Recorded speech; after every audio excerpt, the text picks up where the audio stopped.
Hello everyone and welcome to the matchup I'm sure a lot of you were looking forward to. It is Vincent Keymer versus Magnus Carlsen, and their games are always incredibly interesting. Vincent already defeated Magnus, even in classical chess he defeated him last year in the World Cup, and he only needed a draw in the second game to eliminate Magnus Carlsen, but of course you all know how that ended up.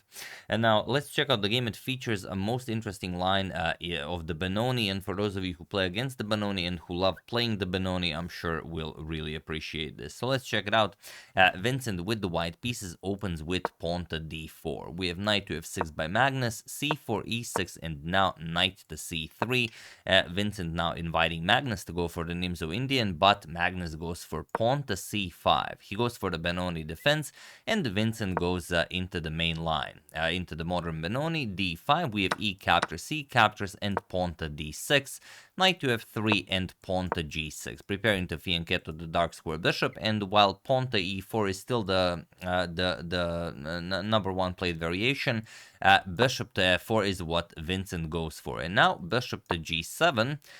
We have queen to a4 with check and just bishop to d7, attacking the queen, but also the bishop by being placed on d7 is no longer defending the b7 pawn.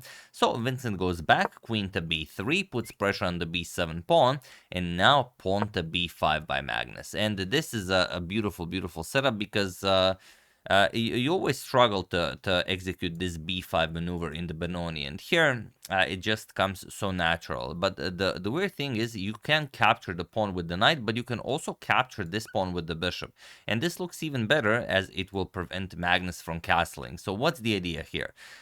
If you capture on b5, the idea is to just capture with the bishop. You even allow queen captures with check, and after knight to d7 you allow bishop captures on d6. Even that is possible, but then comes knight to e4, and look at this. The active knight puts pressure on white's entire position. If you move the queen somewhere weird, queen to a5 check will be deadly. Also bishop captures on b2 might happen.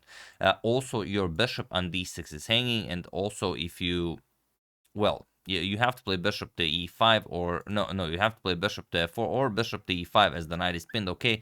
But if you go bishop to g4, for example, knight will capture it, and after you capture, just rook to b8, and white is already lost. So it is a very complicated position. But instead, Vincent goes for bishop captures on d6. He just prevents Magnus from castling, and Magnus goes queen to b6. Now the b pawn is defended, and he is attacking Vincent's bishop on d6. So okay, bishop to e5, and Magnus just castles to safety. We have pawn to e3 and pawn to c4. Magnus starts pushing. We have queen back to d1, and now pawn to b4. Chasing away the knight, knight back to b1, and now bishop to b5, just defending the pawn on c4. And now you can pretty much see what Magnus is planning to do here. He's planning to move the knight, bring the rook to c8, and play c3 at some point, create a passed pawn, and make Vincent's life very difficult. We have pawn to a4, but now just bishop back to a6, knight b to d2, putting pressure on the bishop, on the pawn here, and rook f to c8. There's no time to move the knight and get this rook to c8, so Magnus brings this rook to c8, rook to c1, and now pawn to c3. There's no good way to add more defenders to the pawn, so now it's time to execute c3. B captures, and now there is a game that reached this position, and Grigori Oparin had it against Nodirbek Abdusattorov, and Abdusattorov won with a very nice knight captures on d5. But here Magnus plays bishop captures on f1, which is in fact the strongest move recommended by the engine, and it is now as of move 18 that we have a completely new game. And regarding times on the clock, Vincent already spent some time. He's down to 32 minutes, and Magnus is up quite a lot. He still has 44 minutes on the clock, so he basically blitzed out everything up until this point, showing us that he's well within his preparation. So okay, king captures on f1. You could also play rook captures on f1, but that just leaves your king weirdly placed on e1, and I mean, it just looks weird. So here, the question is really, do you capture with the knight, or do you capture with the king, or do you throw in an in-between bishop to d4, then something like queen to a6?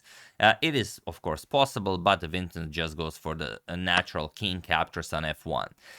knight b to d7, putting pressure on the bishop, and here Vincent just captures it. Again, bishop to d4 will be met with queen to a6 check, and then you're also able to go after the a4 pawn if, for example, queen blocks. So here Vincent just captured on f6, bishop captures on f6, knight captures, and now c captures on b4. But again, Magnus goes for the check, queen to a6 with check. He wants to eliminate one of these pawns. We have pawn to b5, blocking check, and now rook captures on c1 first, threatening rook captures queen on d1. So queen has to capture, and now the queen no longer defends the a4 pawn, so queen captures on a4. And now Vincent should just play, and Vincent is already down to 18 minutes on the clock. Magnus has 36 minutes on the clock, and the way to play this, as Vincent is up 2 pawns. He will have to give up one of them, but still he is up a pawn. But he has to defend somehow with, let's say, knight to d4, defend the b5 pawn, and after this knight is captured, you play knight to b3. So this pawn is defended, and even if bishop captures on d4, you take with this knight, and then the pawn is again defended. But again, it's not like you're going to be able to do much with this pawn. But Vincent rushed it with pawn to g3. He wanted to get his king to safety and rook into the game, and now he just loses both of the pawns. Magnus plays queen captures on b5 with check, king to g2, and queen captures on d5. Maybe it was a decision due to Vincent being lower on time, so he just wanted to get back the material and say, okay, I mean, let's play this to a draw. But Magnus now has the perfect Benoni setup. He has equal material, but he does have the outside pass pawn. The rook is on a8, and the bishop is guarding the queening square. So now it's just a matter of advancing that pawn to victory. Of course, the position is objectively still a draw, but Vincent has to play really well, and he's down on the clock. So here we have queen to c4. Vincent offers a queen trade, and Magnus says, sure, let's trade queens, just pawn to a5. He starts advancing his pass pawn. Rook to a1, and now queen captures on c4. We have knight captures and pawn to a4, and it seems like Magnus is running into a fork, because knight to b6 just forks the pawn and the rook, and you're just gonna lose that pawn on a4. But that is what we thought, that is what Vincent thought, and Vincent did go for knight to b6. This move, however, loses the game for him, but only if you figure out why. So feel free to pause the video here and punish young Vincent for his insolence while I give you a couple of seconds.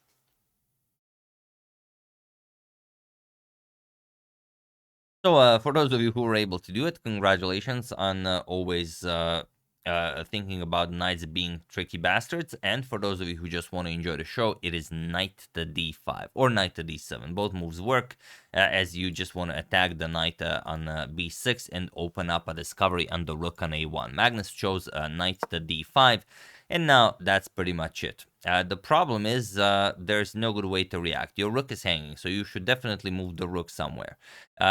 You could maybe defend the knight on b6, but if you play rook to b1, then comes rook to b8, and again, you're going to lose material. There's no way to get out of this. So Vincent did the only thing he could after knight to d5. He played rook captures on a4, which is kind of why he played this, but now Magnus just plays knight captures on b6, and the rook on a8 is defended. So Vincent is just up down a piece, and he plays rook to b4. You could also trade, but I mean, you're going to be down a piece in the endgame. So he played rook to b4, and he decided to continue the game. The game is objectively over, but he's still up a pawn, even though he's down a piece, so he will try to maybe hope that Magnus blunders this, although it's not going to be easy. Magnus has well over 30 minutes on the clock, and Vincent has 6.5 minutes on the clock. So let's see how he played. Knight to d5, Magnus goes after the rook, but mostly just looking for optimal places for the knight. We have rook to b7 and pawn to h6. We have rook to d7 attacking the knight, knight to c3, rook back to d2. You want to at least stop rook to a2 and some knight to d1 action, going after the f2 pawn. That would be just giving up too easy. So bishop to f6, nicely controlling the knight. We all know that the bishop controls the knight when they are 2 squares apart, and also knight controls the bishop. Pawn to h4, and now rook to a2, offering a rook trade. And we already mentioned that if the rook moves, the knight will just, for example, you attack the bishop, knight to e4 defends the bishop, and there's no defense against rook captures on f2. So Vincent had to trade rooks, captures, and now knight to e1. He will hope, of course, for some sort of a fortress, even though it is well known that Magnus does not believe in fortresses. So knight to b4, knight to f3, we have bishop to c3, and now knight to g1. So now Vincent's plan is to just move the knight back and forth, hoping that Magnus makes a mistake. King g7, king to f3, king to f6, and now knight to e2. Goes after the bishop, but just bishop to e5, nicely controlling the knight. Knight back to g1, we have king to e6 and knight to e2. Vincent moving the knight back and forth without wasting time. King to d5, knight to g1, and now knight to d3. We have king to e2, attacks the knight. Knight to c1 with check. King to d2, knight to a2, we have king to d3, and knight to c3. Now the knight cannot come to e2, so knight to f3 and knight to e4 now. Going after the f2 pawn, forcing the white king to go back, king e2 and bishop to g7.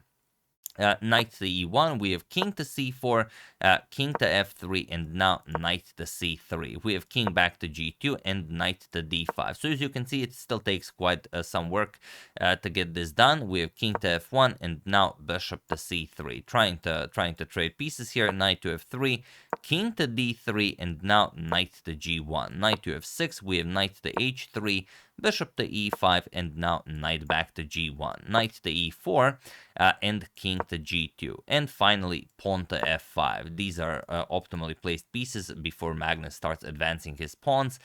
Knight to h3 and pawn to g5. We have captures, and here Vincent lounges forward with pawn to f4, but Magnus easily punishes him, just plays pawn to g4. And there's really nothing to do here. The problem is you can't go to f2. If you go to f2, of course, Magnus will happily trade. And if you go to g1, then Magnus just plays bishop to c3, and there's no more squares for your knight. All of these squares are taken, and the knight will be stuck here for the rest of the game.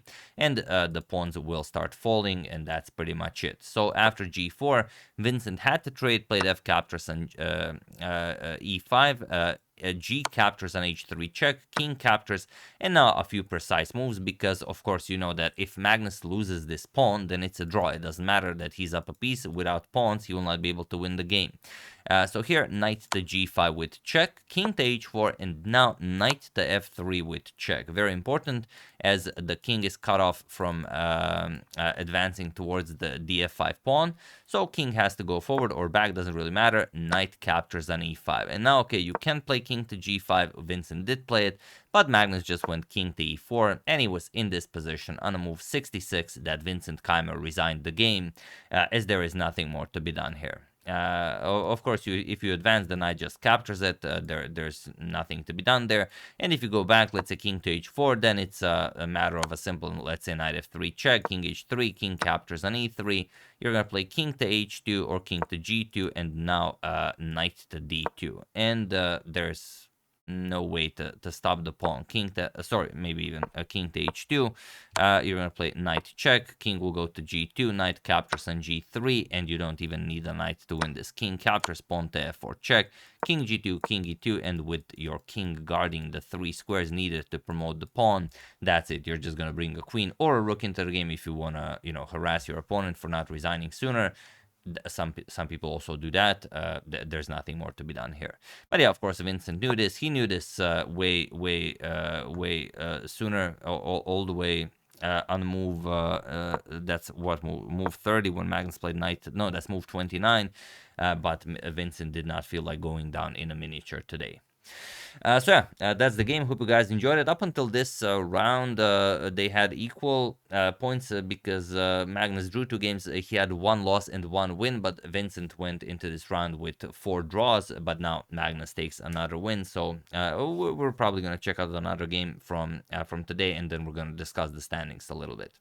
So yeah, that's the game. Hope you guys enjoyed it. I've never seen this line of the Benoni, and it's been quite a while since I've played the Benoni, but I definitely might give it a try. I do know, okay, most people do play e4. Not so many people play this bishop to f4 line, but it's interesting to know, and maybe you can surprise your opponents with it. as well.